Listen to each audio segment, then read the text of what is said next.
305B, Provision 1, regarding personnel reporting, to discuss the appointment, employment, assignment, promotion, discipline, demotion, compensation, removal, resignation, or performance evaluation of appointees, employees, or officials over whom it has jurisdiction, or any other personnel matter that affects one or more specific individuals.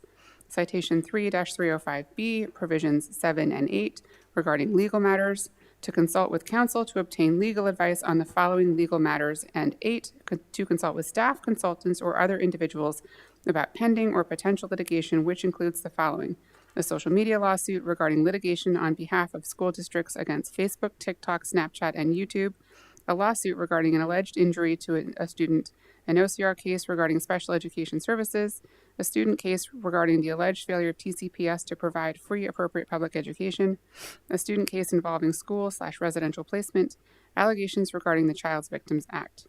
Citation 3-305B, Provision 9, to collect conductive bargaining negotiations or consider matters that relate to negotiations. Do I have a second? Second. All those in favor? Aye. Any opposed? Okay, thank you. We will go to closed and be back by 7 o'clock.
Hi, everybody.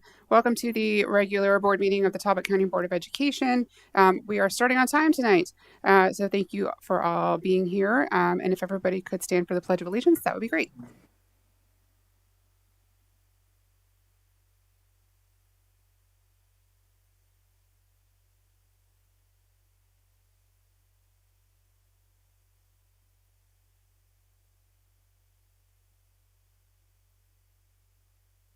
Do I have a motion to approve tonight's agenda? I make a motion to approve tonight's agenda. Second. All those in favor? Aye. Any opposed? Okay. Do I have a motion to approve the minutes from our regular board meeting, which was January 14th, 2026?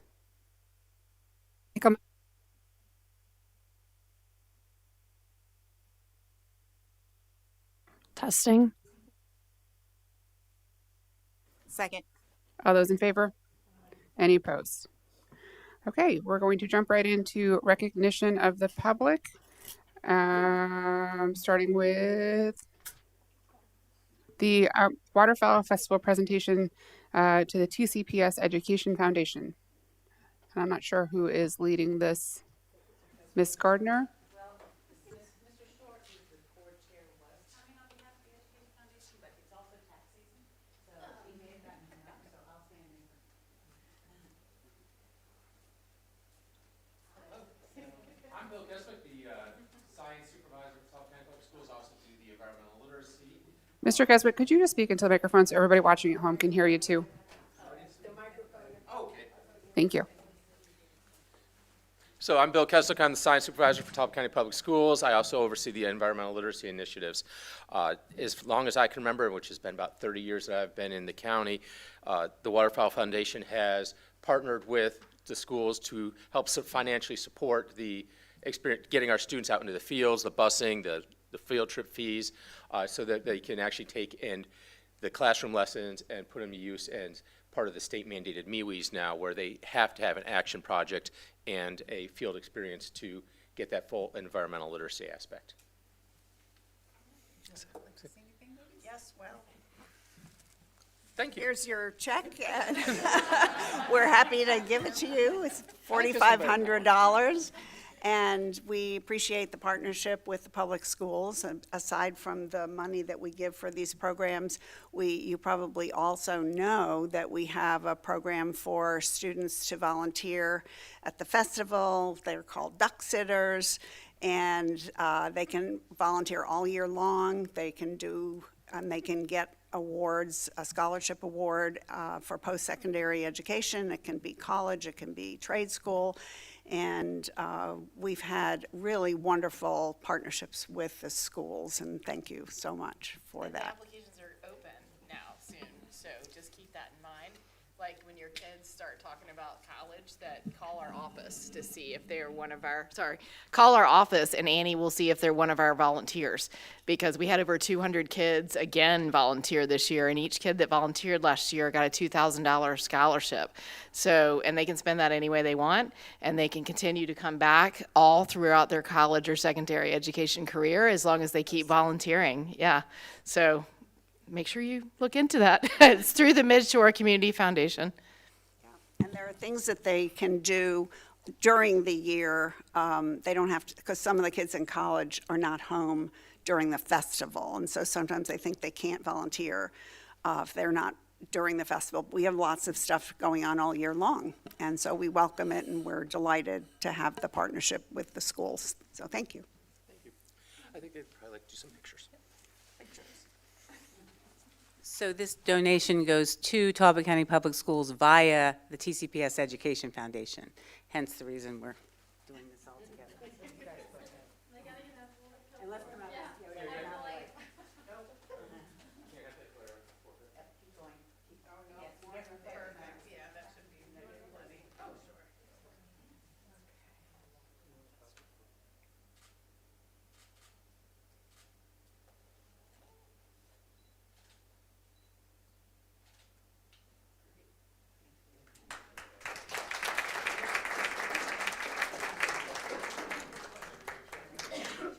So before you leave, huge thank you to Waterfowl. What an amazing thing to be a part of. What an amazing community partner. We are so lucky here in Talbot County to have you and all of the things that you do for all of us, not just here in the public school system. So thank you, and thank you for being here tonight. Thanks to all our volunteers in this room, too. I see a bunch of you. Next up, we have public comment. Has anybody signed up tonight? Is there anybody in the audience who would like to make a comment this evening? No? Going once? Going twice? You don't get to hear my whole big long spiel? No? Okay. We're going to move on to student board member reports tonight. Elmer, our student board member from Easton High School, will also be presenting on Tyler's behalf. Tyler is busy, I believe, at a sporting event or an academic event or one of the two or both at the same time. I don't know. Could be either. Thank you, Elmer. Good evening, everyone. So let's get started with Easton High School. To start off, we have sports. Our boys basketball team just got a big win on the road against Queen Anne's, and then we also beat Kent Island, and then we also have a very exciting game this Friday against St. Pierre and Paul, which is a triple header, so please, I'll be there. I will be in the student section. And then also, congratulations to May Jennings, Lily Pogg, and Alejandro Morales Vasquez, who won Swimmers of the Year. Also, additional shout out to James Shaw and Frankie Gunshannon for being honorable mentions for the hockey team. And then, yeah, so that's it for the sports world. And then spring sports are around the corner, so always that to look forward to as well. Additionally, for our clubs, our Interact Club is actually hosting this fundraiser, this empty bowl, where they will be using other proceeds to volunteer and help out with instability in the Talbot County community, which is nice. And then, as I've been saying, Easton High will be hosting a cross-county talent show with Kent Island, so please mark your calendars, April 16th. I will be emceeing the event if you guys want to see more of me.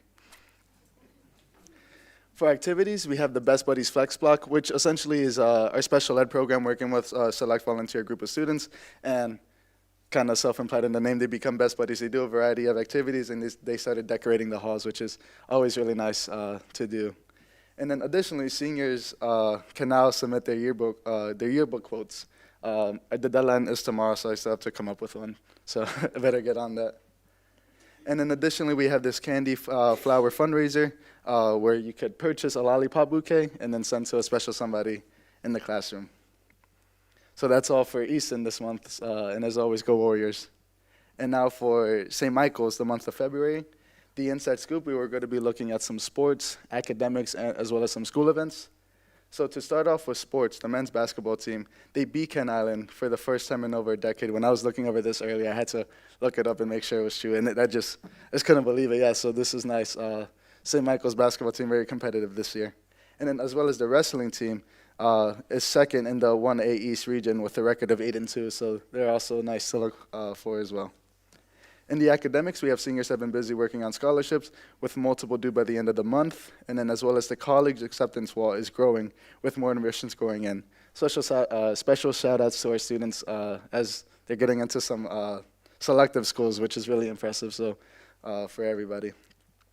And then additionally, we have the middle high school is in the middle of the production for Descendants. The musical is right around the corner, so be there the 20th and the 27th.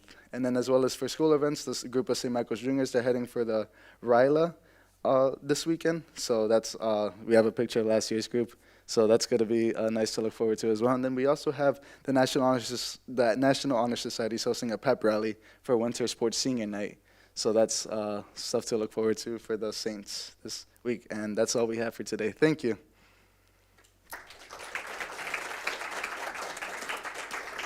Thank you so much, Elmer, and you presented about St. Michael's very nicely, so extra kudos for that. The next thing we have on the list is board committee reports, and we have a special committee report this evening. It is the grading committee process, which is going to be presented to us by members of the grading committee, led by Mrs. Werner.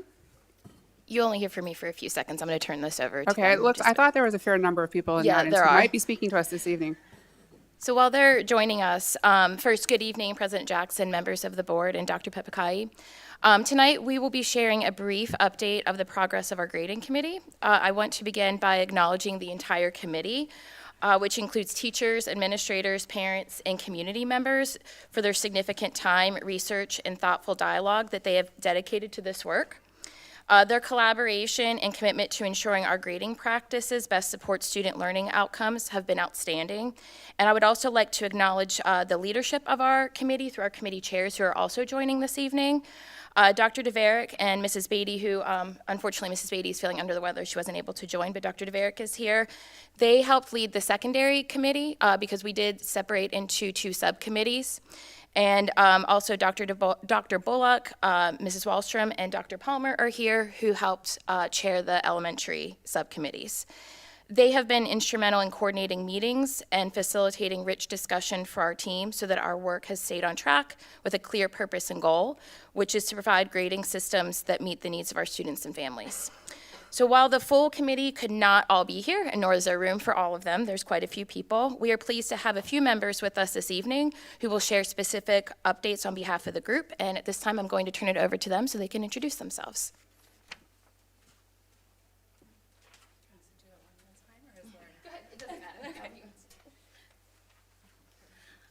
Hi, I'm Marissa Carter. I am the St. Michael's and Tillman Elementary math coach. I'm Joanna Robinson. I'm the International Student and Family Liaison for Talbot County Public Schools. Hi, I'm Cassidy McGuire. I teach 3rd grade at Tillman Elementary School. And I'm Bethany Haas. I teach 7th and 8th grade science. You want me to go ahead? Just go ahead and, okay. All right. So I'm going to go ahead and start off talking about kind of how we began this process and the beginning phases. So our first phase in the focus was building a strong, inclusive foundation for policy review. So our first step was to identify all of the stakeholders that really form our grading policies and our thoughts around grading. So those were including teachers and families and administrators. From there, we kind of urged broad participation from these stakeholders to serve on the committee. So specifically teachers that had advanced coursework or professional development in the area of grading, as well as national board certified teachers as well. And we also made sure to include the special education lens and EL teachers in that mix. And then from there, we went ahead and started looking at the policy that we already have in place. As we moved into phase 2, which was the fall semester, the subcommittees were able to look at grading practices across the different districts in Maryland.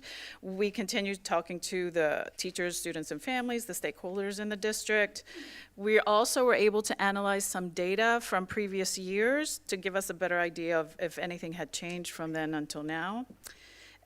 We held subcommittee meetings regularly and were able to develop the preliminary draft recommendation for the new grading policy and the AR.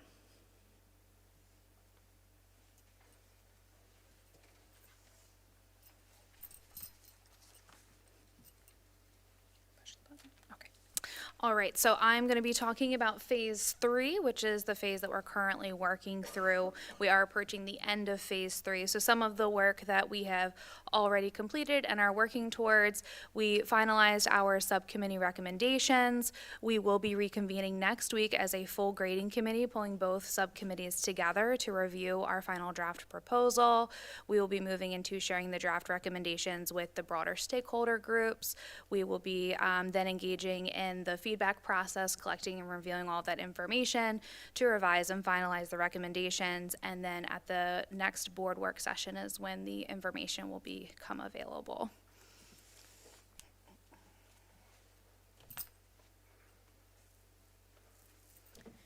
And phase 4 of this process is where we'll finalize our recommendation as a school board. And then it will go to the admin team where they need to consider communication with stakeholders in the community, what professional development will take place, handbook revisions will need to be made, and what supports will be needed throughout the school year. And then finally, it will go to the policy committee for review.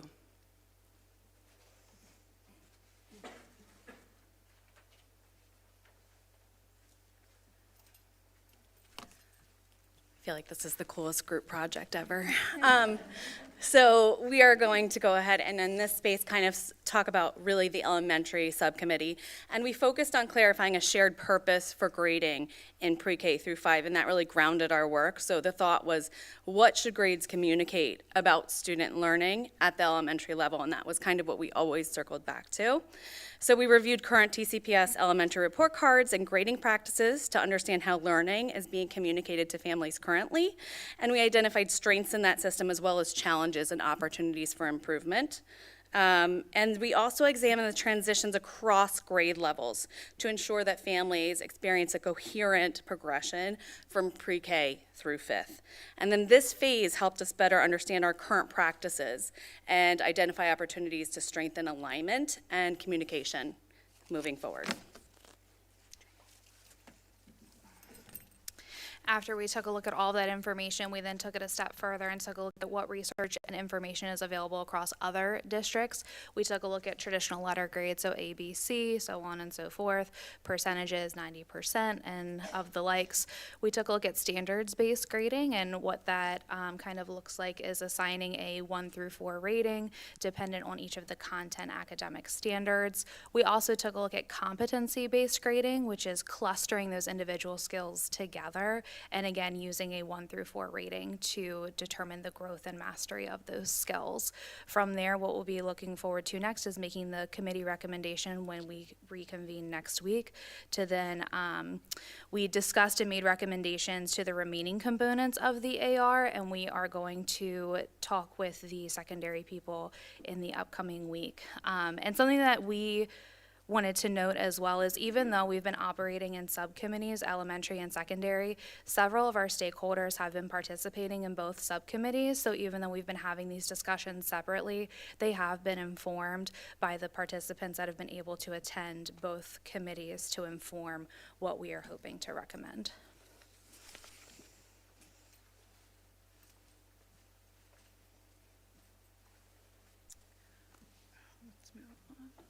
So much like the elementary subcommittee, the secondary subcommittee in the fall was able to further develop their understanding of what our current grading policy is, which included the strengths and the areas that we might need improvement on. We discussed just like the elementary subcommittee did, we discussed 4 of the most popular, I guess, models that for the grading committee. So the first one was the standards-based grading. The second was the 4-point scale grading model. Then the competence-based grading model and the minimum score grading model. We reviewed each one of those using research and examples from other districts.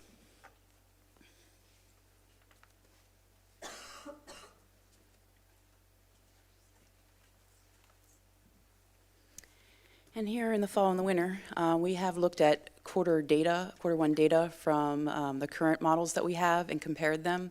And our committee gave feedback on the 2 models that we have and discussed the pros and cons of them. We visited the models that Joanna talked about, the 4 models, and took the best of each component and joined them into what we called a hybrid model.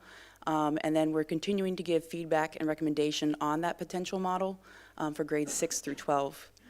We also, like elementary, made recommendations to the AR, which includes grading progress, grading criteria, grade modifications, and possible reassessment.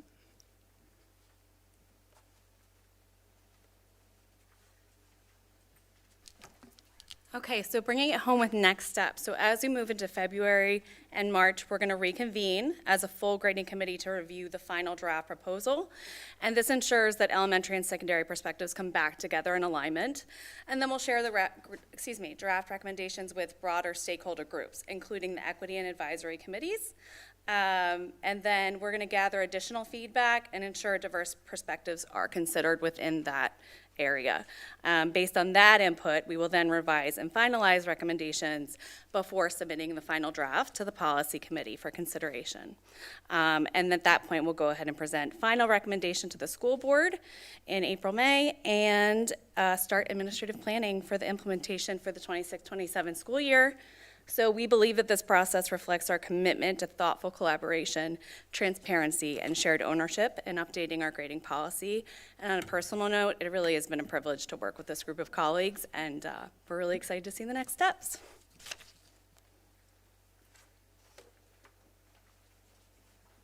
You guys, this was incredible and very clear how much work has gone in. And from my own perspective, we are moving towards the data-backed, awesome policy that I know we all are looking for, so I can see the work that has gone into it. I want to open it up to questions the board might have, but I want to remind my fellow board members that this topic is coming to us in a work session, and so we will have the opportunity to really dig in on the policy components, the questions about what does this grade mean, why would you suggest that we take this route?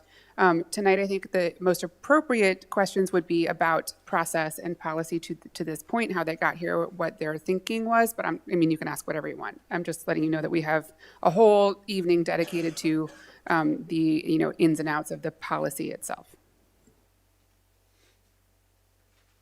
I did not mean to stifle any of you, so please ask questions.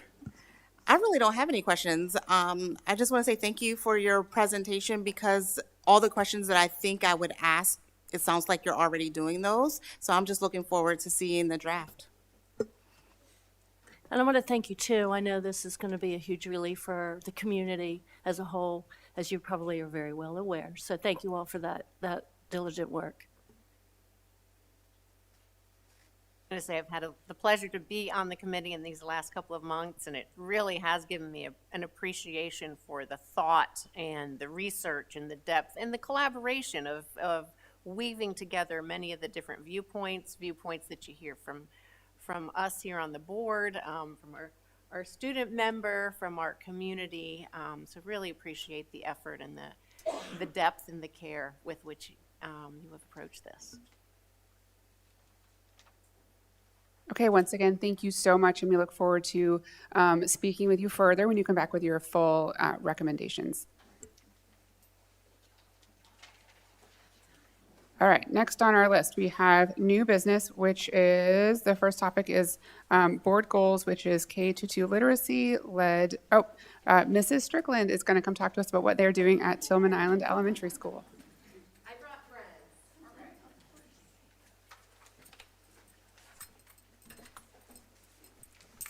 Good evening, President Jackson and members of the board. My name is Allie Strickland, and I am the very proud principal at Tillman Elementary School.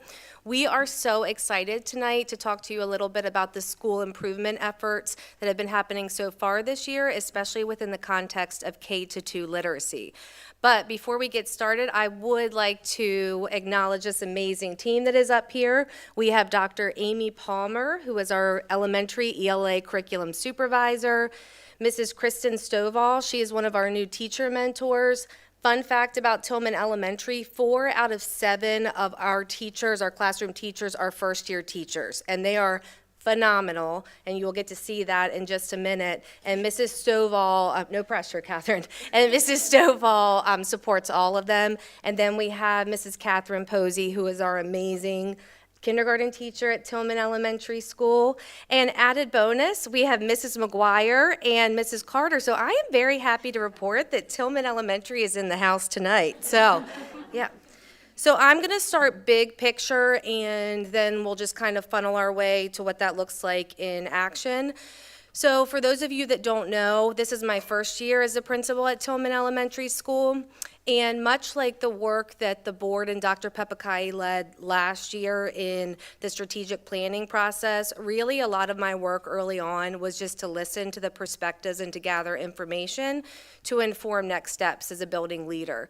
And one of the themes that came through very early on and was very clear was, wow, we have very highly effective teachers already at Tillman. We've recruited very effective teachers. So what can we do, and what what can I do as a building principal to support those teachers, to build their capacity, to support their professional growth, and honestly, their overall well-being. And when I asked myself that question, I kept coming back to the same answer, and it really was providing those job-embedded opportunities to look at data, to have collaborative conversations with colleagues, and to have some more of that time for intentional planning to think about their next instructional moves for their students.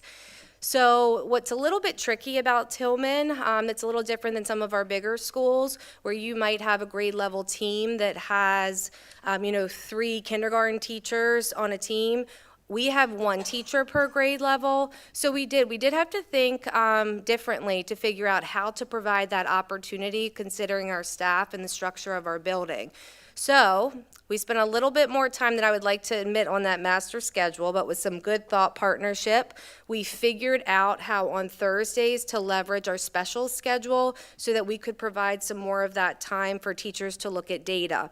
And one of the added benefits of that, not only did it allow teachers some extra time to look at data relevant to their grade level and their students, we also had some natural opportunities for vertical teaming so that we could have, for example, a 4th and 5th grade teacher together. So not only are they looking at the data for their students, but they're also able to see the data for the grade level above and the grade level below them, which really allows for that continuity and really great conversations when we're thinking about school improvement and everything that we're doing supporting that.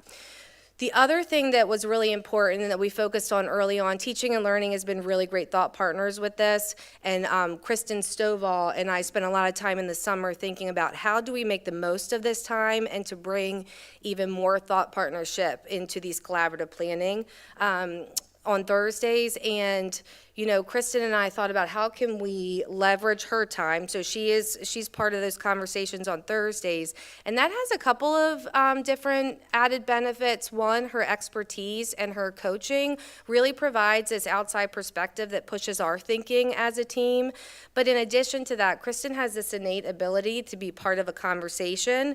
And if we're talking about data or what we think we're curious about or next steps the next day, she's like, I have a piece of data for you, and I'm thinking that this will help support the conversation further. So again, that continuous cycle of improvement is outlined in Priority 4 and the school improvement planning process.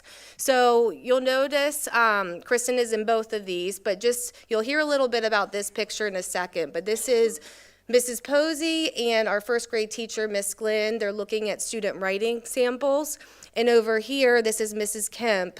She is looking at the spelling inventories, a piece of data we use to help support explicit phonics instruction and student grouping. And on the other side of that camera is me and Mrs. Vandenbosch, our 4th grade teacher. So again, just having those opportunities to have those collaborative conversations. So once we had those structures in place, which was really important for us as a school, then we started to dig into that school improvement plan. So just like Dr. Clow shared last month, every school has a school improvement plan. We have an ELA goal, math goal, and school choice, which for us is attendance. So when Dr. Palmer and I were looking at the ELA data, we were also considering where we were as a staff. I'm a new principal. We thought about what's the next right step, which is always something I appreciate about Dr. Palmer because she's always encouraging us to think about, okay, there's a lot in front of us, but what is the next right step to move, student learning outcomes forward? And we decided that it was really an opportunity for us as a school to, from the beginning of the school year, focus on having intentional professional learning opportunities in the area of literacy so that all of our teachers and our staff had the information they needed to make instructional decisions about their students. So I'm going to have her talk about the professional learning that occurred in Q1.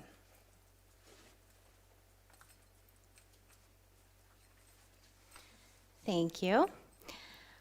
So one of the first things that Mrs. Strickland and I looked at when thinking about the staff at Tillman is what is it that is going to impact student learning? And if you've ever heard about John Hattie wrote a book called Visible Learning, and there's lots of research out there. He's a researcher, and one of the things that he's done is gather and look at research about those high leverage practices that actually drive student achievement. And you can go to the website down here, and there are a ton. I pulled out some significant ones. But something to note is that when you're looking at effect size in research, anything over a 0.40 is considered significant, which means it impacts student achievement. And what we noted was that the top one on the list was collective teacher efficacy. And collective teacher efficacy is all of the staff, all of the teachers in a building having the collective belief that they have the skills and knowledge to build student capacity and to grow all students in the building. And so Mrs. Strickland and I, as we were talking about this, we said, well, what can we do to make sure that all of our Tillman teachers feel empowered to be able to do just that? So the first thing that we did, knowing that we had 4 new teachers, as you've probably heard over the last couple of years, the science of reading has been a huge shift that we've made in Talbot County, and there's been a lot of professional learning time devoted to that. But knowing as a new teacher coming in, you may have had training in your college coursework, and that varies depending on school. It varies if you're coming from another county where you might have gotten it from. So the first thing that we decided is that we need to kind of level set for the whole staff and make sure everybody has a common understanding of what the science of reading is and how it impacts instruction. So I went to Tillman for 2 whole staff meetings, and during those staff meetings, we really talked about an overview of the science of reading and also how that impacts instruction in the classroom, not only in ELA, but in all subjects. Then we had to think about, okay, what are the things that teachers need just to get going? So all of our teachers in K through 3 had to have training on the DIBELS assessment and how to give it. That's one of the assessments that we give, which is required by Senate Bill 734 to identify students at risk for reading difficulties. And so by leveraging the other help that we have an early childhood coach, Don Shakespeare, that helped us with training. Ms. Stovall helped us. Mrs. Wallstrom, we have lots of supports. We reached out and made sure that we had all of our teachers not only well trained in how to give the assessment, but then also how to review the data and to look at it and understand what it was telling us. Once we identify students that have reading difficulties, we do have a Tier 2 intervention called UFly. This has been a huge addition for Talbot County in the last couple of years, and you may hear teachers buzzing about it because they're really seeing the impact and growth in their classrooms.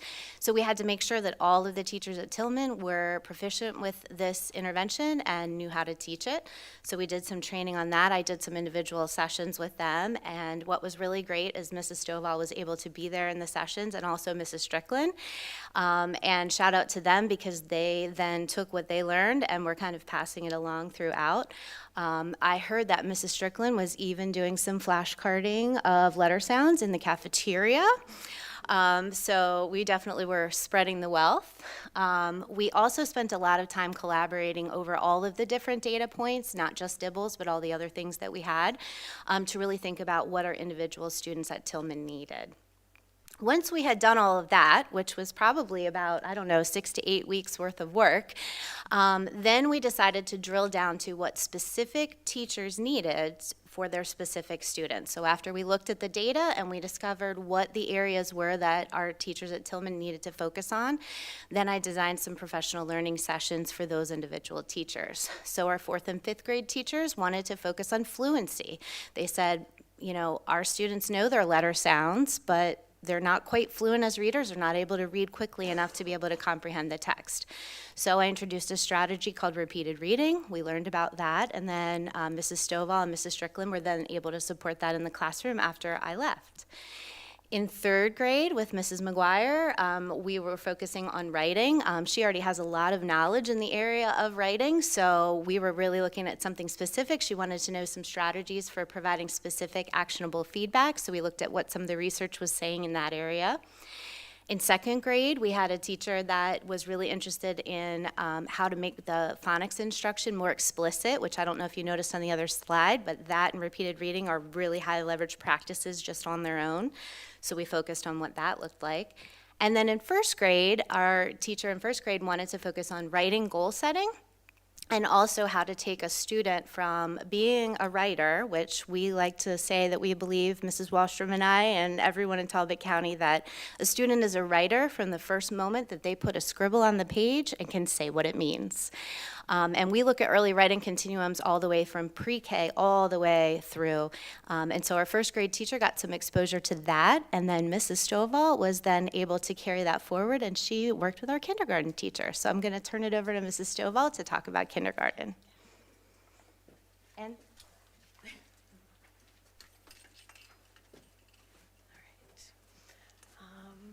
So Catherine and I are going to share a few examples of some of our collaborative conversations. But as Mrs. Strickland mentioned, we were able to work at the beginning of the year to figure out my schedule, so I would be at Tillman during the times when they had their collaborative planning, as well as the professional learning. The professional learning is a huge part of the mentoring role. It's not only a good refresher for me to get some of the skills that I've had or to learn new skills, but then I'm able to pass them on to my mentees during our collaborative conversations. So as a mentor, during our collaborative conversations, we work on planning lessons, we dig into curriculum resources, and we dig into data. So we're going to focus on some of the ELA data that Catherine and I have worked on over the past few quarters. The first example actually highlights, as Dr. Palmer just mentioned, the early writing continuum. Yes, so, sorry.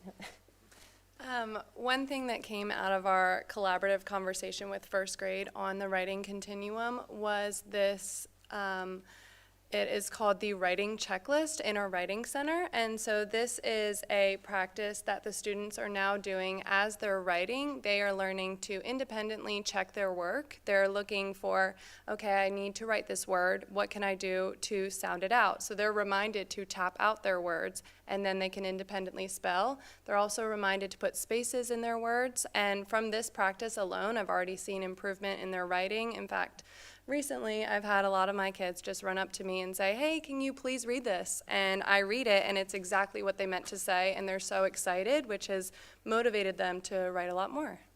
And again, this checklist came from the conversation that Catherine and I had after we scored their writing. We look for strengths, we look for areas of need, any trends, and these were some of the things that we noticed that her kids were having trouble with, so we wanted to provide more practice. Next one. Yep.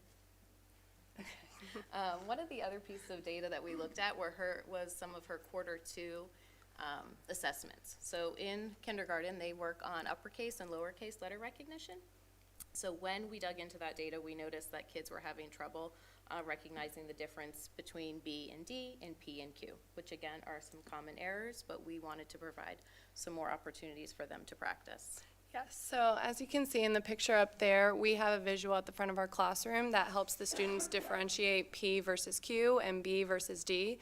So we initially had a explicit instruction on what these visuals meant and what kind of phrases we say with them. And now we often just reference them and we practice them. And after quarter 2, the kids were finished with their DIBELS assessment, so then we had more data to dig into. So at another collaborative conversation meeting, we looked at their letter naming fluency data, and we noticed that the letter naming fluency data didn't exactly match their quarter 2 data. So they were able to, so we realized they were able to recognize their uppercase and lowercase letters, but weren't necessarily doing it fluently. So through that conversation, we created another resource for them to practice the seal in the classroom. Yes, so one thing that came from that conversation was our 1-minute challenge. You can see our students working on that here. And that's where the students are setting a 1-minute timer by themselves, and they are seeing how many letters they can name in that time. And then they're also keeping track of where they end when the minute is up. And they set a goal for themselves, like maybe they hope to get to the next line, and then they try one more time and see if they can beat that goal. And so this is just to support that fluency.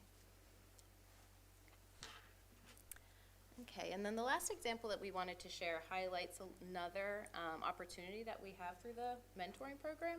So as a mentor, I'm able to take my new teachers to other schools for peer observations, which is a huge professional learning opportunity. So Catherine and I had the opportunity to go to White Marsh Elementary School and observe a kindergarten teacher. And when we go on a peer observation, we identify the focus, When we're in there, we go together, we make notes of things that we see, that we like, that we notice, and then we debrief afterwards, and we're able to pull out some of the things from the observation that Catherine would like to, or any teacher would like to then implement in their classroom. So Catherine's going to share a few of the things that we found at White Marsh about high-frequency word practice. Yes, so one thing we got from White Marsh is, you can see here one of my lovely students doing the tap it, say it. And so this is also known as the super secret passcode, and this is by our doorway. And every time we exit and enter the classroom, they tap the words and they say the words. And then one other thing you can see on the end of this slide is our sight words, or we call it read the room.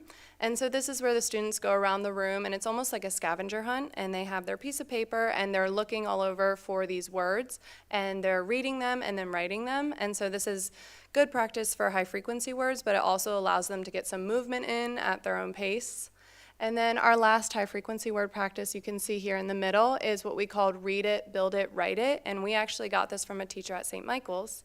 And this is where the students first read the word, but of course we can't assume that the students can read the word. So to make sure this is efficient practice, we have these buttons, and the button actually has my voice that they press, and it reads the word to them. So it's color coordinated. And then once they read it, they build it with these letters, and then they write it.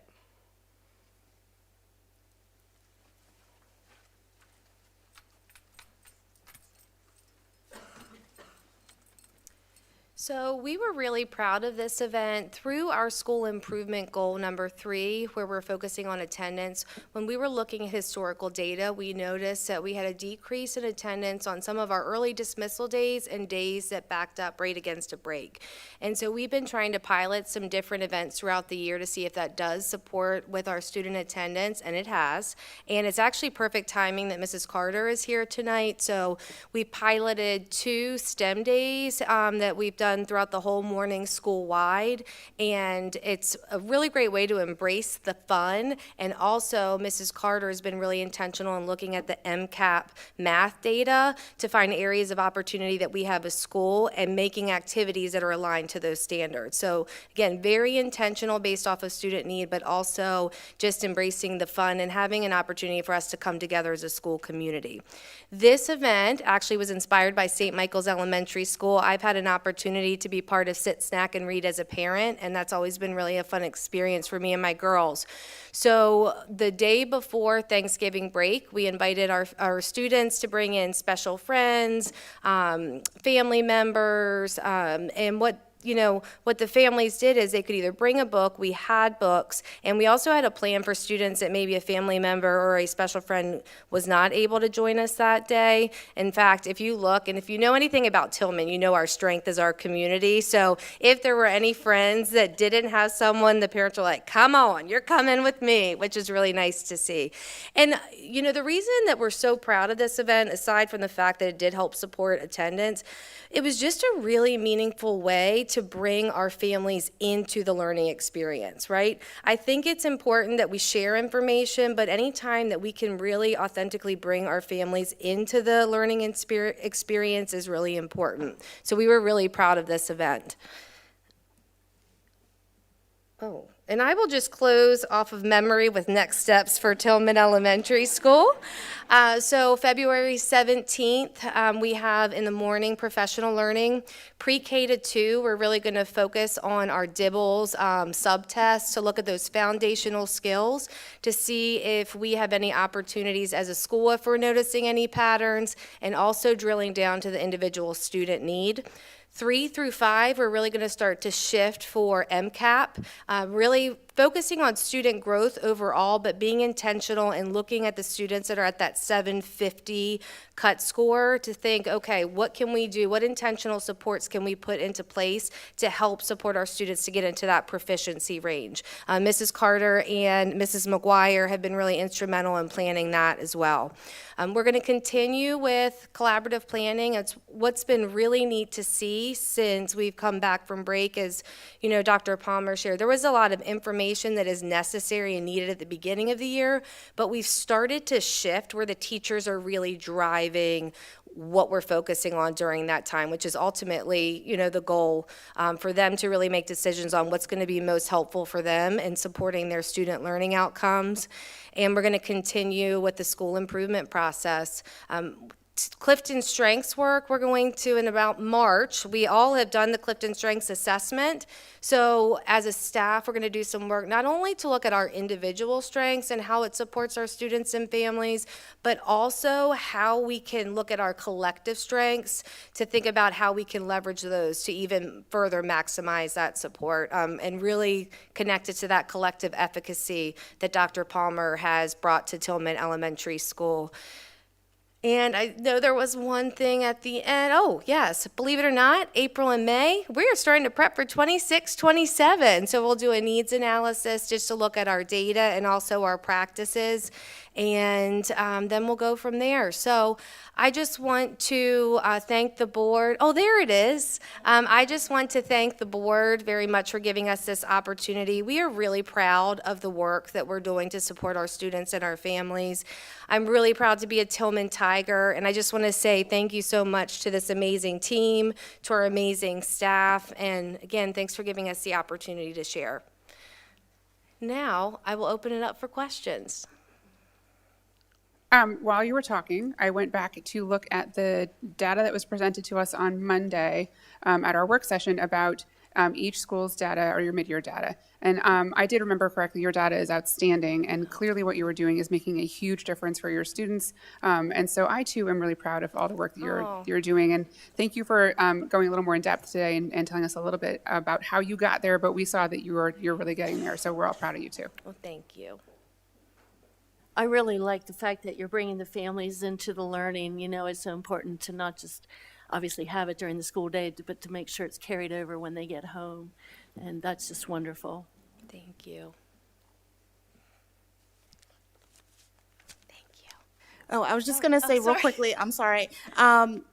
Not a question, but just something for you to think about. This board here really likes to hear about outcomes for our students. You talked about that a lot today. As you go through and you come up with barriers or challenges and you bring that back to the district, really make sure that we hear what those barriers or challenges are so we can support you in the growth and the outcomes. So don't be shy in that. Okay, thank you. Thank you again to the whole Tillman team. It's good to see all of you. I know we're a little far away, but please come back anytime. We will. Thank you so much.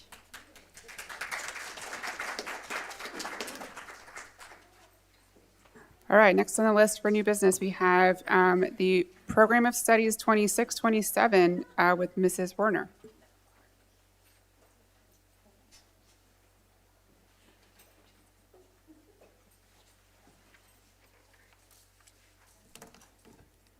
Okay, hello again. So I believe that you have a copy of the draft of the program of study available for your review if you want to look at some of these items in more detail. But what I would like to do is provide a brief update on the revisions that we've made for 26-27. First, I want to highlight that some of the additions are based off of feedback that we've heard for increasing advanced opportunities and to promote success in AP programs. And therefore, TCPS will be adding AP Seminar as an advanced option for ELA 10. So students could take that and it would count as their English 10 credit next year. AP Seminar is part of the College Board's AP Capstone program, and it focuses on research, analysis, collaboration, and presentation skills. Students will explore real-world issues, evaluate multiple perspectives, and develop evidence-based arguments.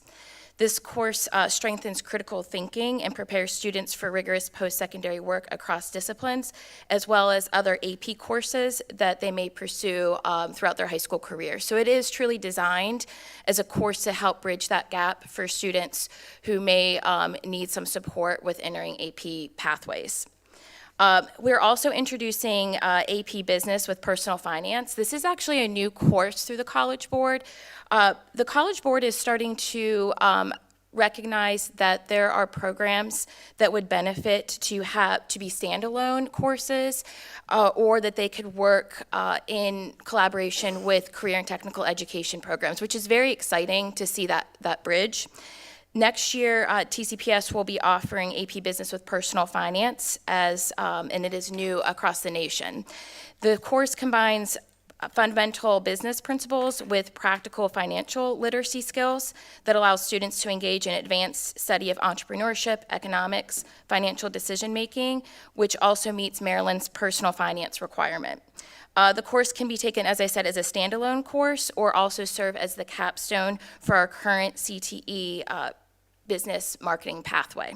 So that's a very unique opportunity where it doesn't require any sort of prerequisite. And I will say from experience working with students at both St. Michael's Middle High School and at Easton High School, there's oftentimes that students have a particular interest in the business pathway where they want to apply other skills or other programs, such as students who are in our culinary program or students in a variety of other programs, really, art pathways, et cetera, where they could benefit from that personal finance application if that is something that they're going to pursue for a long-term career goal. So that's very exciting. In addition, we have updated our language to reflect MSCE's revised definitions of college and career readiness, which has been, as you know, changing over the last couple of years. And we're expanding our dual enrollment opportunities to increase access to post-secondary experiences while our students are still in high school. We are preparing for some changes from MSCE. There are some guidance updates that we're continually receiving and having to adjust. So that includes the CTE and mathematics framework that you may have heard mentioned in previous meetings where there are some significant shifts to those frameworks. Mathematics is actually K through 12 shifts, and CTE, there are some major program adjustments where there are some more flexibility programming options, but they are going to require some significant changes to our program of study over the next few years. So there could be some changes even before next year if we are to get additional guidance from the state. So I did want to relay that to the board if we were to make additional changes. Also, we are closely monitoring any other blueprint guidance as well that could impact, particularly for 6-year plans. So you'll notice that traditionally we have 5-year plans in TCPS. We've had those for many years. The state is moving, and this is in collaboration with Blueprint, to include 6-year plans next year. And they are rather robust plans that include a variety of information, not just their course scheduling.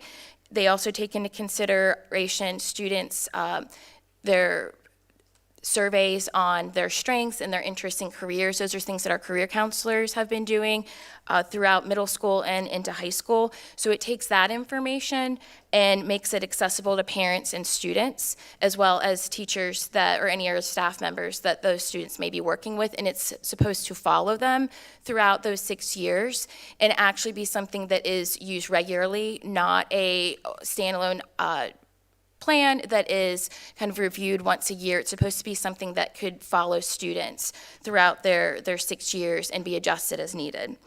Finally, I'd like to add that I'm very pleased to mention that TCPS is serving as a pilot.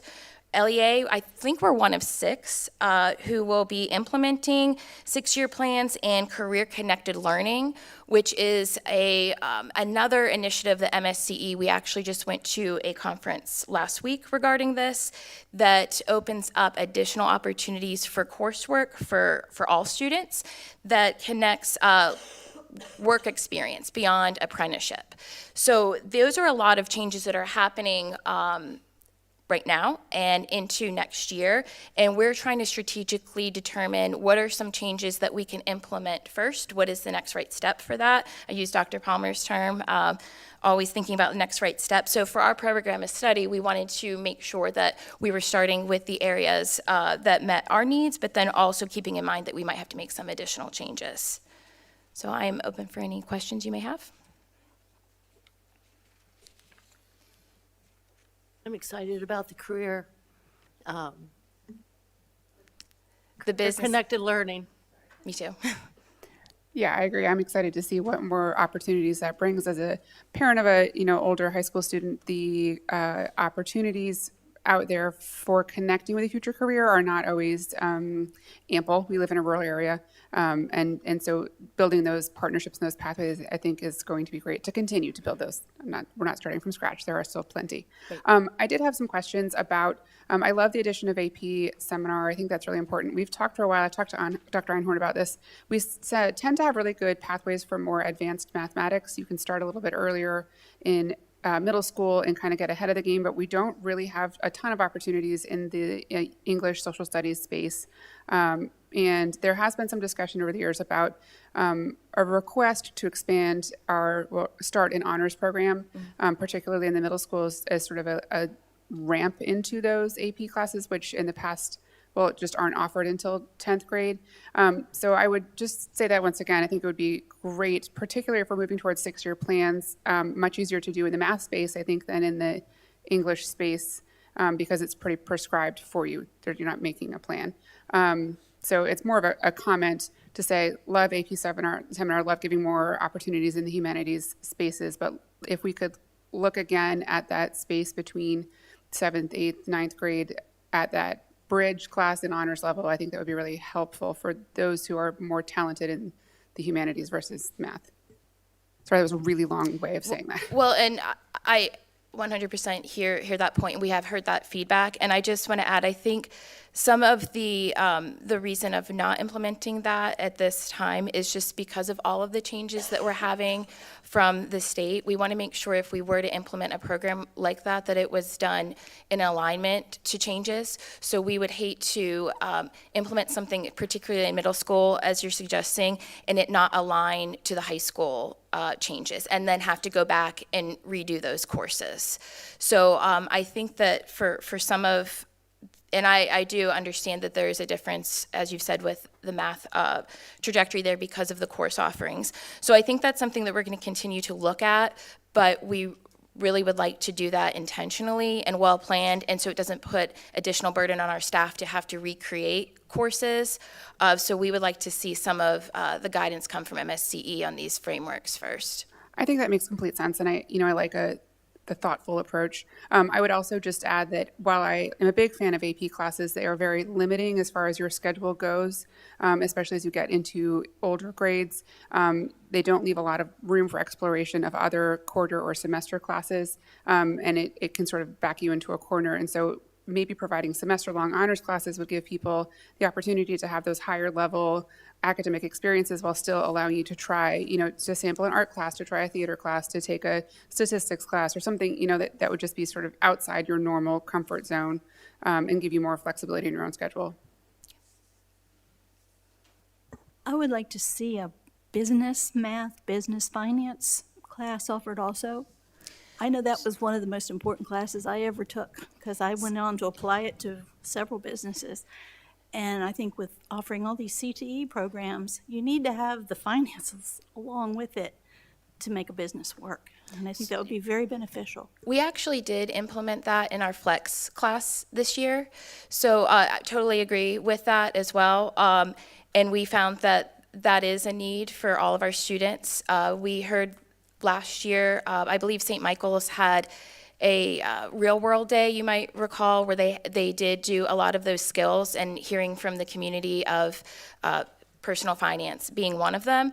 And beyond our program, we wanted to make sure students had that opportunity. So you may remember, I know that you had the opportunity to visit Flex classes at our high schools, and in the fall, all students took a seminar class. And it was grade level. And we did embed personal finance into those seminar classes. So this was the first year we did that in 11th and 12th grade.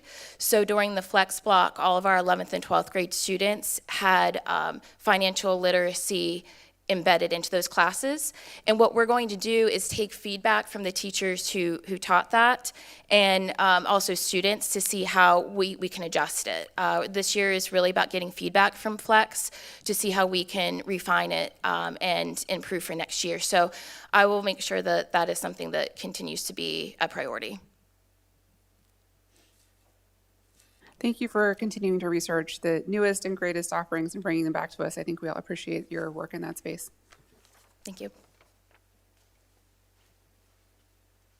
Okay, and next up we have, I am lost. Oh, it's all the board. We have to vote on renewing our superintendent's contract. So, the board will consider action regarding the reappointment of the superintendent. In accordance with the Maryland Education Article 4-201, the board is required to take final action on the reappointment of an incumbent superintendent no later than March 1st in the year a new term begins. That's now. I will now entertain a motion to reappoint our superintendent, Dr. Papukai, to a 4-year term beginning July 1, 2026 and ending June 30, 2030, under the terms outlined in a mutually agreed upon contract. I need to read that. You just say I make a motion. I make a motion. A second. All those in favor? Any opposed?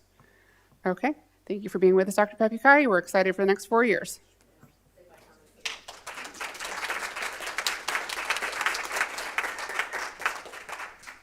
Okay, next up we have unfinished business. We have one item in consent agenda, which is the second reader of policy 1.11, which sort of makes second consent agenda a little silly, but we're going to go ahead and vote on the items that are in consent agenda. Unless anybody had any questions. Okay, then I make a motion that we approve the consent agenda item A as presented to us this evening. Second. All those in favor? Any opposed? Okay, thank you very much. Next up, we have second reader of the proposed FY27 budget. As a reminder, we had a work session about this on Monday with a lot of information. So if you missed that, I highly recommend going back and watching. Take it away, Mrs. Jones. Thank you. So tonight we are at second reader. The board will be taking a vote. Based on the feedback I received from the board, I made the following adjustments. There were 2 corrections, if you will, that I also made, not at board direction, but just things that I found that needed tidying up. We talked about the coordinator of instructional technology. We moved that from one department to another department, and based on a better understanding of the job description, that came in at a lower salary. We added in that grant writer position along with benefits. It's at the amount we were talking about Monday night. This is just the salary. We added 4 certified teachers to handle the alternative education in the secondary schools and at Easton Elementary School. We added a social worker to work in the alternative education level 2 program here at TCPS. One thing I didn't mention the other night, but I noticed a $20,000 something that I had omitted that I wanted to slide in, and that has to do with the career ladder and something I had left out.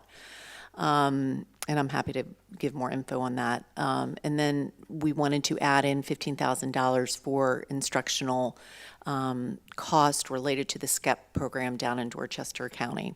Contracted services, the board requested more tutoring time, and we decided to put in the $40,000 there in contracted services.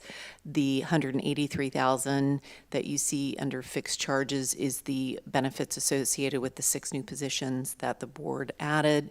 And under equipment, we added in the weapons detection system placeholder of $800,000. Have I captured all of? Okay, good.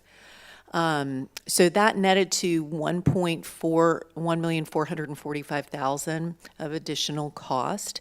You'll see in the second column from the right, the revised budget is $92,345,690 in the same categories that we just talked about.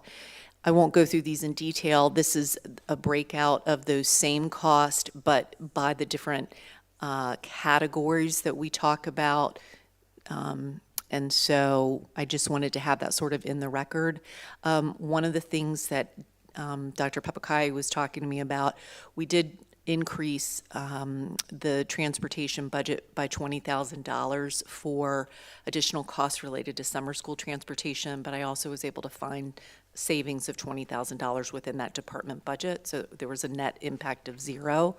But I didn't overlook that. It worked out well for us. And that's it. So again, we see that $1.4 million of increase, and sort of laid out in this format, second column from the right. That's how all of those departments end up after those adjustments.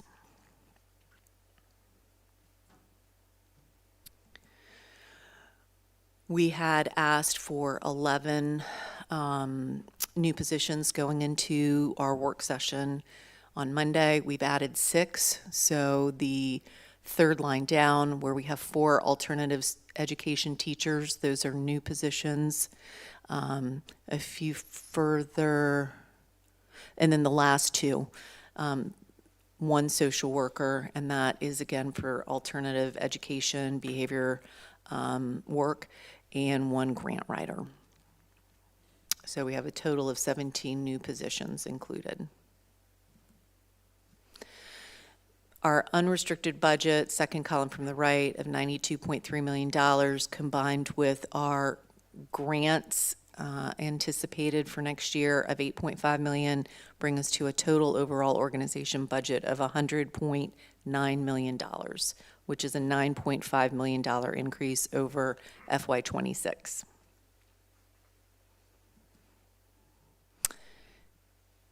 This is how the revenue comes in, funding, if you want to look again, second column from the right, and then the 2 columns to the left of that break out the $92.3 million into revenue from our local Talbot County and internal sources such as miscellaneous revenue of $1 million, and then 23, and that total $68.6 million. And then revenue from the state would be $23.7 million for a total of $92.3 million.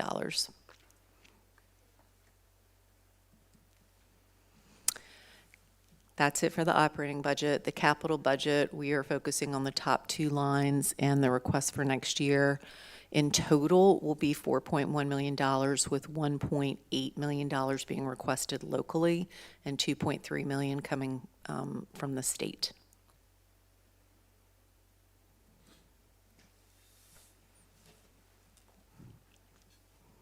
This is probably a question for Mr. Schaefer. At what point are we putting out bids for that Easton Middle School roof? Have we started that process? Okay, because they've had leaks and that is impacting PE class in the gym right now due to the roof leaking. So sooner rather than later, that roof needs to be attended to. More questions for Mrs. Jones? Like I said, public who is watching, we had a presentation, particularly on the items that you presented this evening. So if you missed it, I would highly recommend you go back and watch our work session on Monday. And our previous work session was that last month? too? January. January. Yep. For a really good history on the budget and how we got to where we are today. Any questions from the board? Okay, we do need a vote this evening to approve the budget. So I will make a motion that we approve the FY 26-27 budget as presented this evening. It is 2/11? Yes. 26. I'll second. All those in favor? Aye. Any opposed? Okay, thank you for all your work that you have done on this so far, Mrs. Jones. This is not the last time we will see you about this, but so far so good. Okay, next up we have the clarification of the school year 2025-26 approved calendar. I know this is of high interest to lots of people in the community, so good time to turn on your listening ears if you haven't been paying attention thus far. And take it away, Mrs. Wertner. Okay. So, first, to clarify the 25-26 calendar, the board approved, so I'm going to go through a timeline to explain. The board approved the 25-26 calendar in January 2025. In August, you'll recall, Dr. Einhorn brought it back to the board for approval of a change that allowed us to have a full day of professional learning in November due to a grant that we received for the science of learning. When the board approved the change for the November full-day professional learning in August, this change was inadvertently made on an earlier draft of the calendar, not the calendar that had been approved by the board in January. So it was a clerical error. The 25-26 board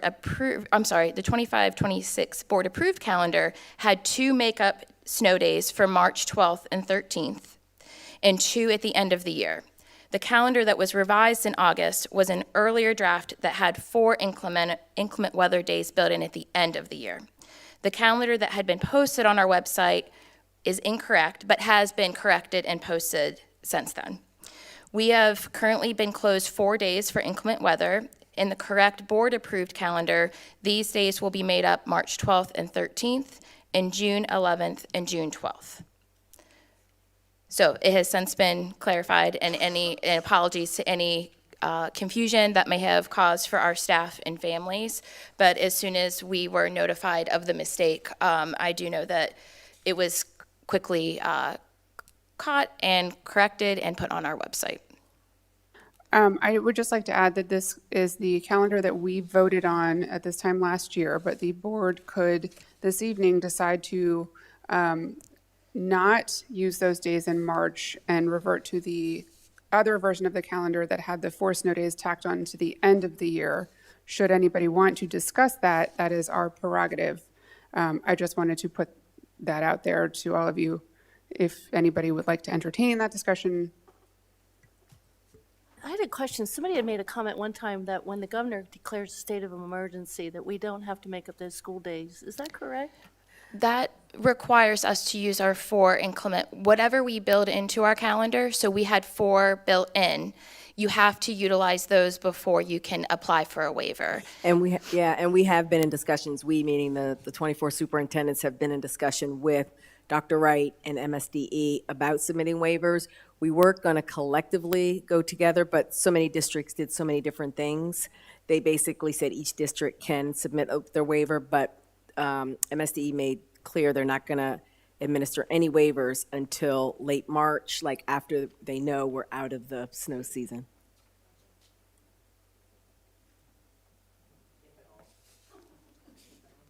I was just going to ask, do we have any printed materials with the incorrect calendar on it that were distributed to the students' families? I don't believe so, but I could check with Mrs. Gardner on that if anything was printed. The only thing I could think of would be if it were in our calendar that goes out, but I don't believe that that's included. She says no. Okay, yeah, that's the only thing that I'm thinking of. You know, some families go off of that printed calendar. So if something like that went out, we may need to do something a little bit more as far as broadcasting the information out regarding the updated, approved calendar from before. And I don't want to speak for Mrs. Gardner, but my assumption is that we probably wanted to wait and see what the board's decision was tonight so that we didn't cause confusion in the event that you decided to amend this again due to the snow. So we will certainly make sure that that is widely communicated to our families. Yeah, because currently in the calendar, it has those days as inclement weather days. Is everybody happy with moving forward with the calendar as voted on?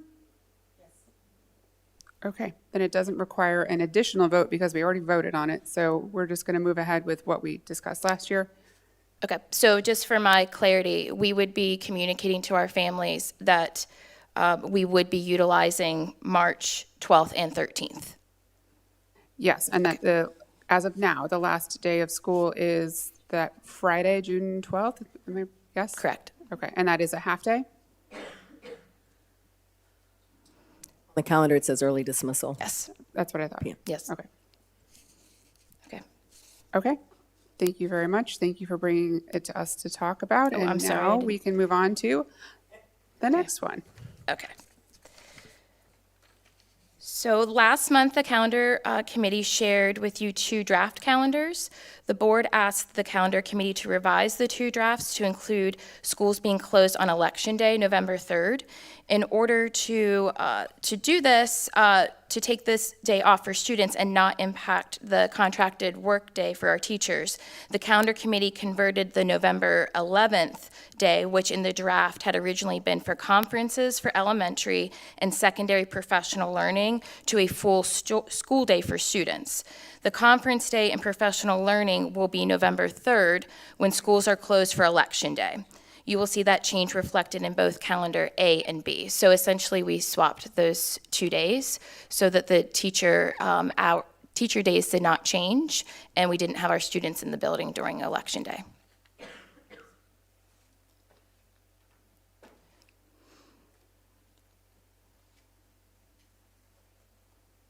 Were we also going to discuss the survey results?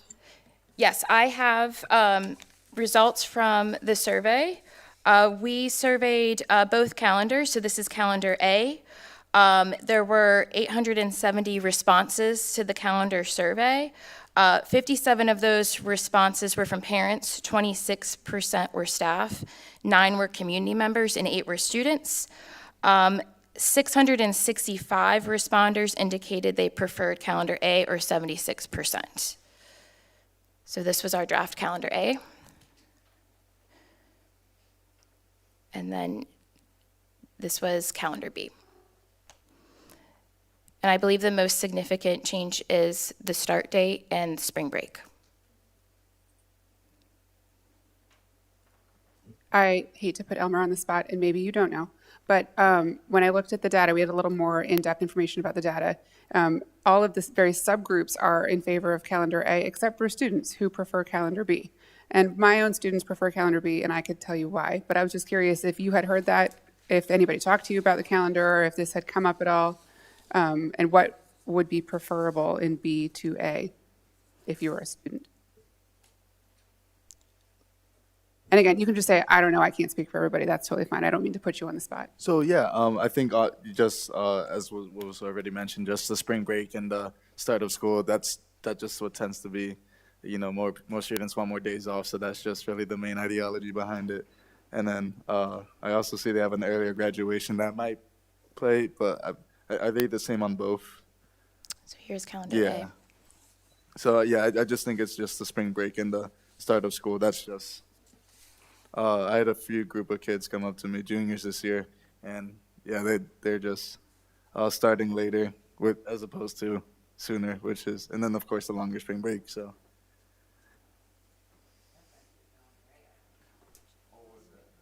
Yeah, this is calendar A. Calendar A has a later start. Calendar A also starts school on a Monday, where calendar B starts the week prior, and a midweek start.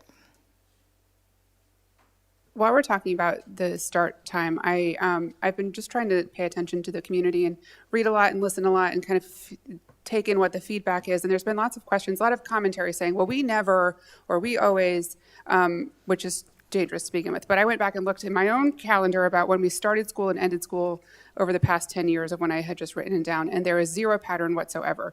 We have started after Labor Day 2 or 3 times. We've started 2 weeks before Labor Day. That actually happened once. We've gotten out as early as June 3rd and as late as June 16th. We've had short spring breaks and long spring breaks, and there is no rhyme or reason whatsoever. And I, as a parent, would be hard-pressed to tell you which one of those calendars was the very best one. I have no idea. The kids went to school, they ended at summertime, and then they had summer. I don't know. So I think as a member of the calendar committee, I think both of these are as good as the other one, and I would be inclined to go with what the community says that they're most interested at this time. But, if anybody else has any other discussion points, please share. I know the calendar committee put a lot of work and thought into the calendar options, and I would agree that the obvious choice would be the one that got the most votes. I will say I've had a lot of feedback from many parents at the bus stop, at swim practice, and lots of other places, and they would rather see a shorter spring break and get out earlier in June. That's the feedback I've gotten. Obviously, we're not going to upset the apple cart here on tonight's calendar.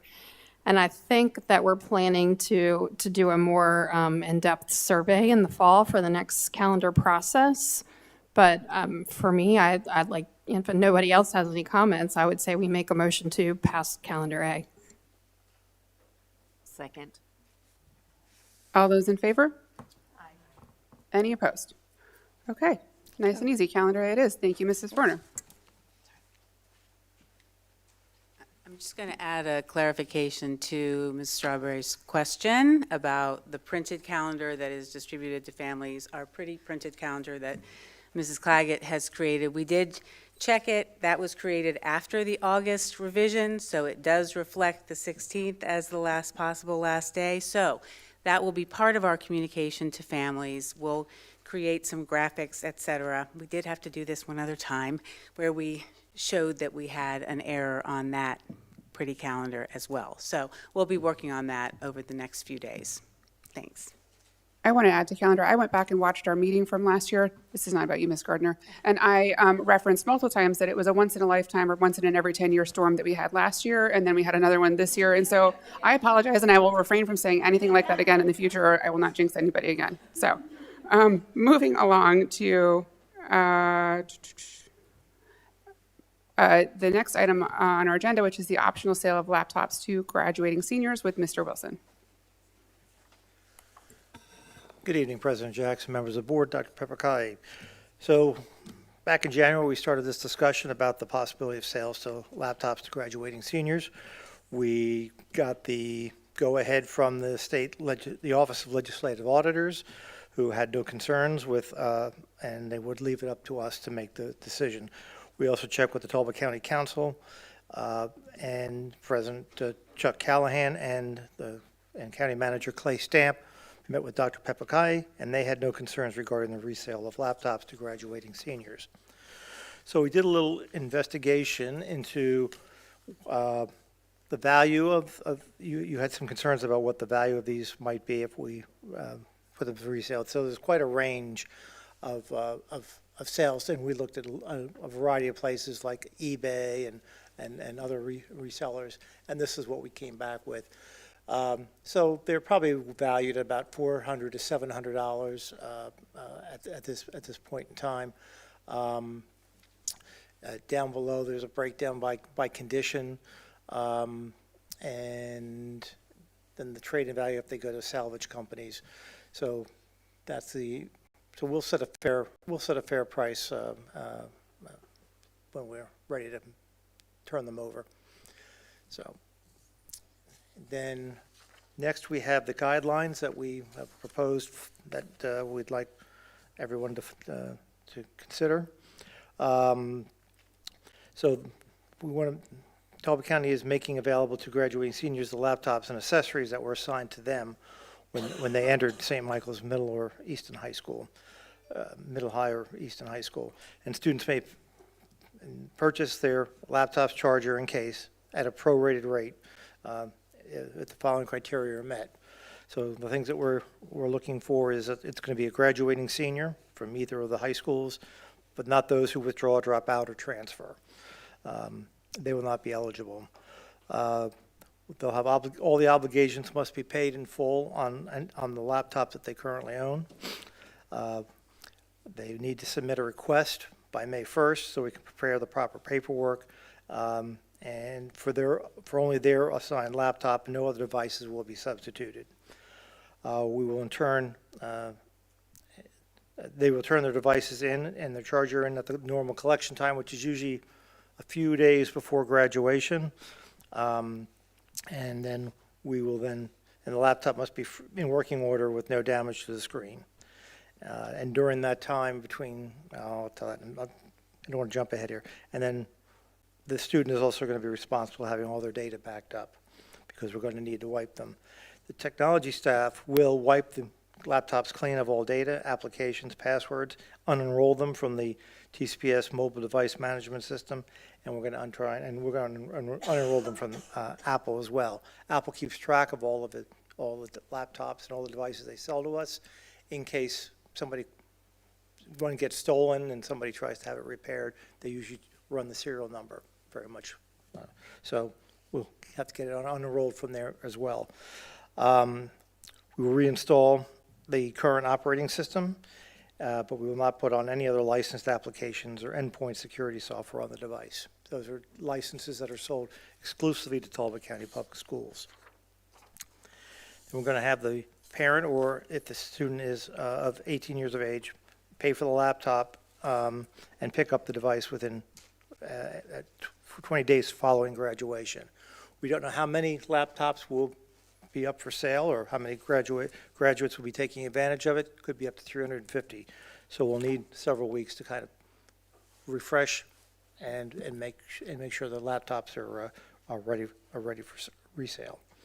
Then we'll have the person somebody needs to come in, an adult needs to come in person and inspect and then sign the bill of sale and then receive the device. All right. The conditions of the sale will be there will be no returns or refunds. Upon receipt of the device by the buyer, the sale will be final. The equipment and operating system are sold as is. There are no warranties or merchantability or fitness expressed in or implied. The buyer waives any right to returns, refunds, chargebacks, or exchanges. Talbot County will provide no technical support or repair services after the sale. So I'd also like to ask Elmer what he thinks of this opportunity. So yeah, when I first heard this last month, I was like honestly really intrigued because I've personally grown very close to my laptop over the last 4 years, and it'd be nice to take it to me to whichever university I decide to go to. And that was my main question though, but you just answered it just because I was curious as to like, what if every senior decided to buy their laptop? But you just answered that. So I do think this is a really good opportunity, as well as for those students who are like maybe financial issues at home. This does provide an opportunity for them. And yeah, I just see this as a huge win on both ends. So I really am in favor of this policy. So thank you. okay. Mr. Wilson, I'm assuming we would create an actual policy with an AR around this. We can do that. Okay. For a student who may not be able to afford to buy it, are we going to provide any assistance or a grant, direct them to a grant or something? That gets a bit tricky because we do have a lot of students who have financial need. We have to set a barrier. I mean, it's. Might need to just have something. I think this is going to be a reasonable enough price, I think, that people should be able to afford it. It'll be better than buying it on eBay. Well, I mean, and you're likely going to get that question, so I'm just bringing it to you in advance. It's something that you might have to consider. I don't know what your plan would be, but just in case.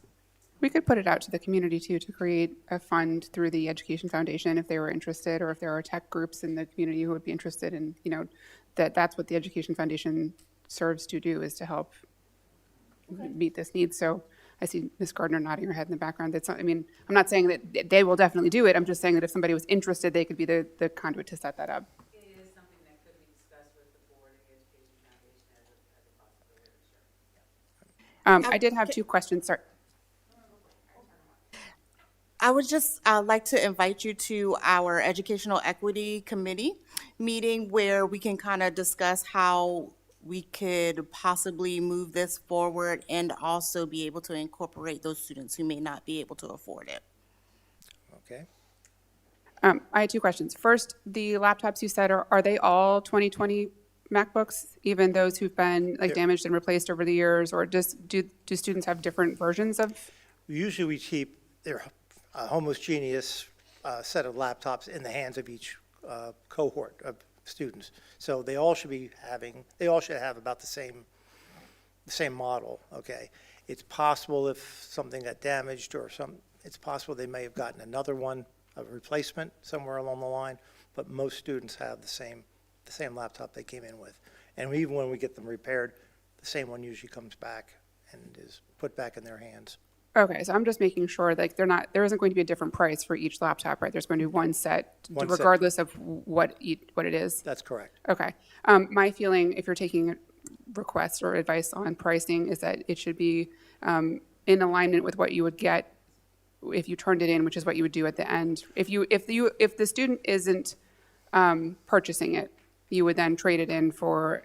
We would put it out to bid with all the other devices that that have come, yeah, that. Great, come of then I age. think that the price should be similar so- to what that would be, and that's not a lot of money, I know. I don't think that it's the board's intent, and correct me if I'm wrong, board, for this to be a moneymaker. I think this is to be a leg up for our students, to give them a step in the right direction. And so I think that the pricing of this should be as close to whatever would be a break even for the school district. We don't want to lose money here necessarily, but again, like the intent is to do something good for our community. Okay. For students who would not be able to go out and buy a new Apple laptop, then this helps them get a leg up in college for sure, like Ms. Jackson said. Well, I think we also have to keep in mind and make it clear that this device is not going to have all of the applications on it that it currently has. That is correct. It's not going to have, say, your work even, from these past years, that it would be important to be able to store that. Correct. And keeping in mind too, for all of those things, as we've talked about, there is a cost. There will be a cost for students to then acquire the applications that they need to actually make this run in the future. So I think as we're thinking about sources for students to potentially obtain some financial assistance through the foundation or the community, that aspect should be considered as well. Well, students who are going on to higher ed offers academic versions of the software at a greatly reduced price. I know that when my three graduated, they all got laptops as a graduation gift. I bought them from their respective colleges or universities and bought it as a bundle, but they also sell Adobe, Microsoft, SPSS. They have any of the software licensing that they would be using in higher ed. In fact, everybody in Maryland, including K-12 and higher ed, are all part of a Microsoft contract. So there are deep discounts for Microsoft software, as well as Adobe. So those are all negotiated by the state. But now those who are going on into a career, they would probably have to buy it at the retail level, who are not going on to higher ed. More questions for Mr. Wilson about the laptop buyback? Okay, thank you for bringing this back to us. I appreciate it. You're welcome. All right, next up we have a personnel report with Dr. Horsey.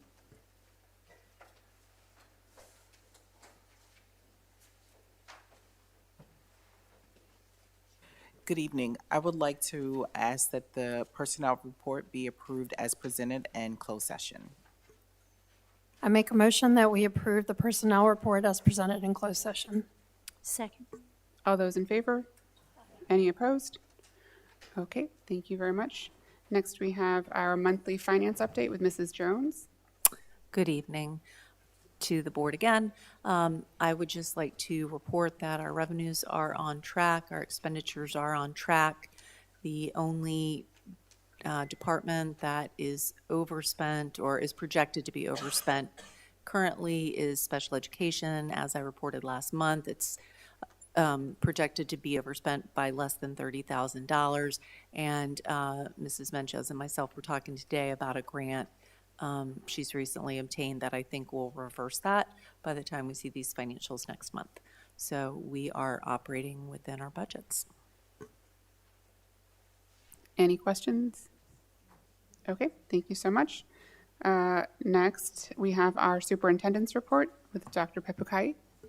So, good evening, everyone. We had our second annual TCPS Career Fair. It was held on January 21st, and I want to thank everyone who collaborated to make this happen. A lot of the departments, some of the outside communities that came forth on this evening.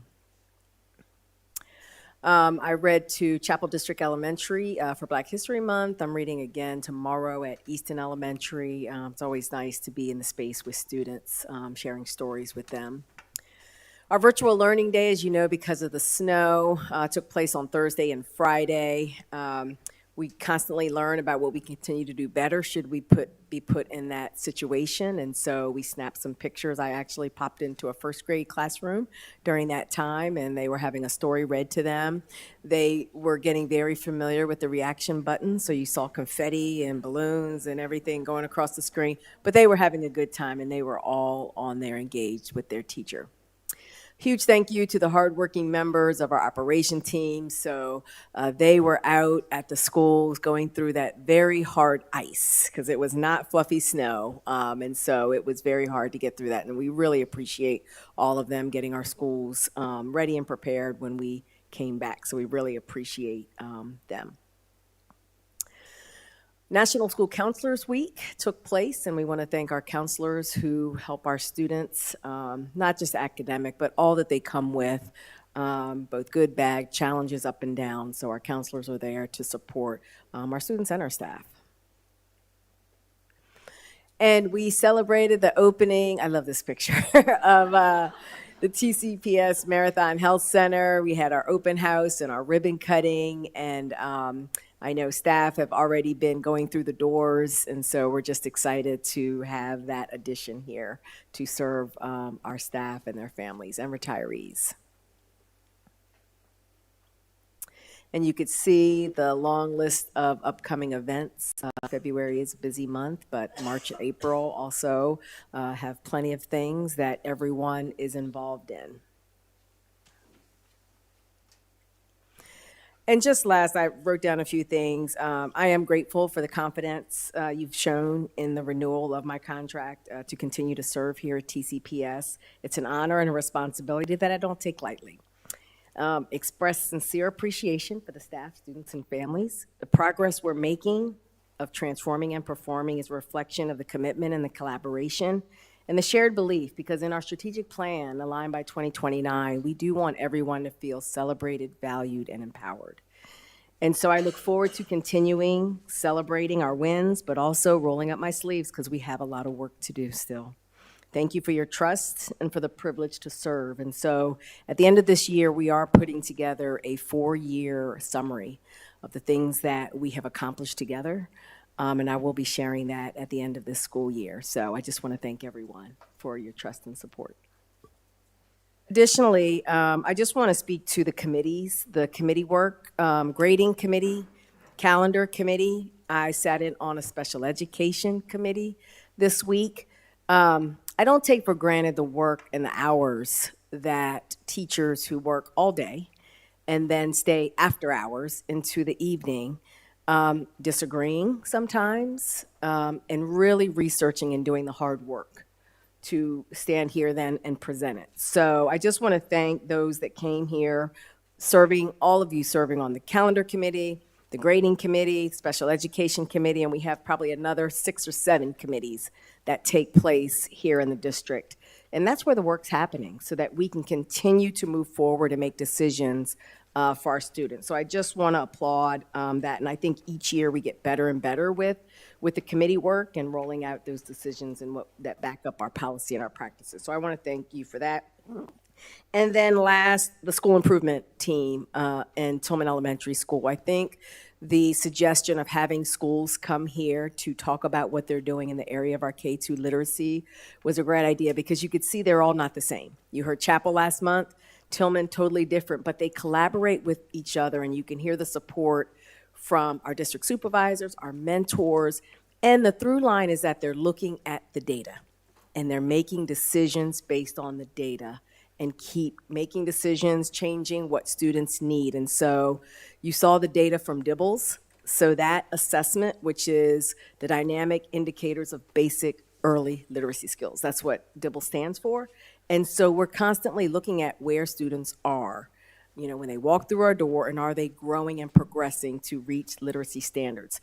New next year, if students are not where they should be, every student is going to have a reading plan articulated to them and their families. And so each time we're being very transparent as where they are to our families, more that we are doing to make sure that students are where they should be and that they're growing. So the work is exciting, and so I'm excited to hear all that they're doing in the schools around that goal. And thank you for selecting the goal of K-2 literacy, because we can continue to be laser-like focused on the student outcomes that we talk about. So thank you. Thank you so much, Dr. P. We are going to move on to our closing remarks, and I'm going to go in this direction today because I always go the other way. Sorry, Ms. Wheelan-Cherry, you can go first. So thank you, Dr. P. and I'm glad you're going to be on for another 4 years, and that I'll get to be a part of that. I want to thank Tillman Elementary School. You know, they're so dynamic, being such a small school, but yet so progressive. And then also thank you to all the committees. You know, being on the calendar committee, that was certainly not easy as I thought it would be. Anyway. And I just want to put a little challenge out there. My husband works for Queen Anne County, and he is a Teacher of the Year finalist. So no pressure, no conflict. So I might be secretly rooting for him. And thank you all. Elmer? Yeah, I just want to say congratulations again, Dr. P. I'm excited to be a part, and it's an honor to work with you, so I'm excited to see what else you're going to accomplish with this board. And additionally, just a special shout out to the operations team, because that ice is no joke, and I'm proud to announce that I finally got my parking spot back from the melted snow, which is really nice. And then additionally, that's shout out for the counselors, the counselor week, because they're definitely unsung heroes, and they definitely navigate and help so many students, and their patience is, absolutely incredible. And yeah, so thank you guys. Ms. Jurius?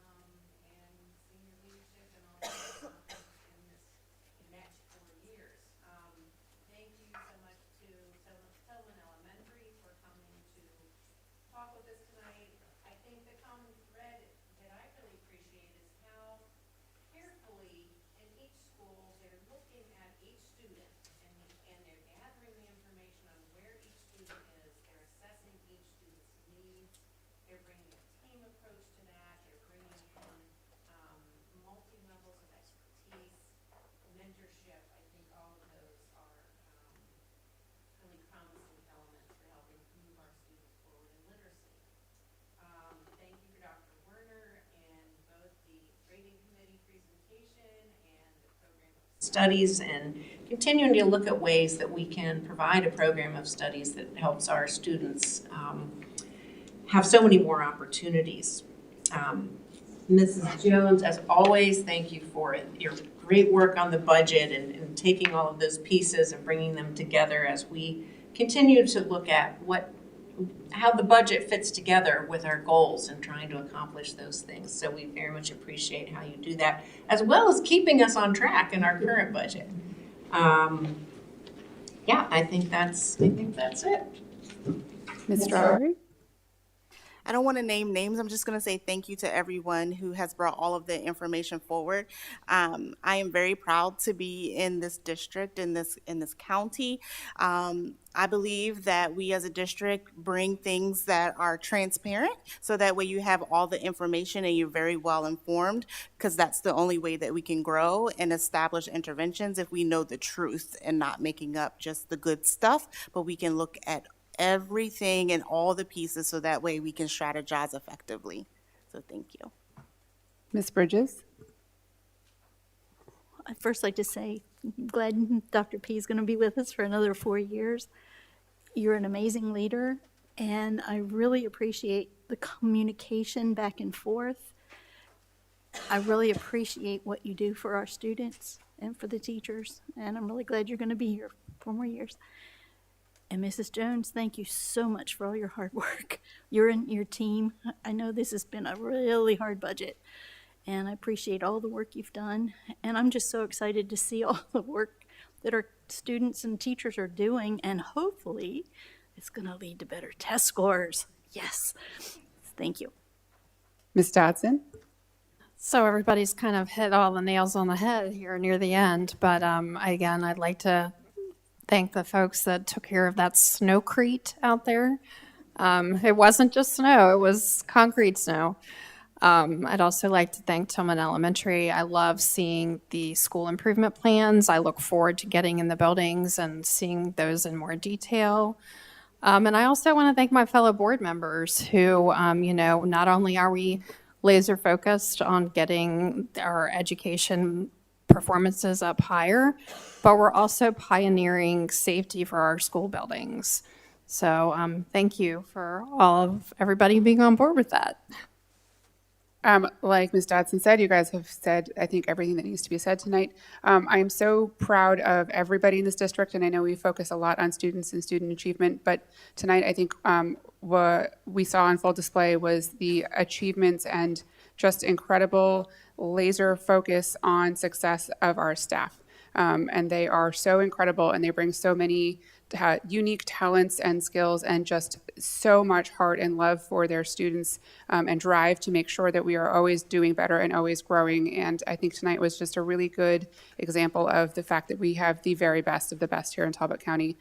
We are all so thankful to have you here and so thankful for the work that you do every single day for our students, whether it is shoveling the concrete snow or it is spending late evenings discussing the, depths of intense, hard policy. You're willing to show up, you're willing to take risks, you're willing to ask questions, and we just so appreciate you. Dr. P, we are so lucky to have you.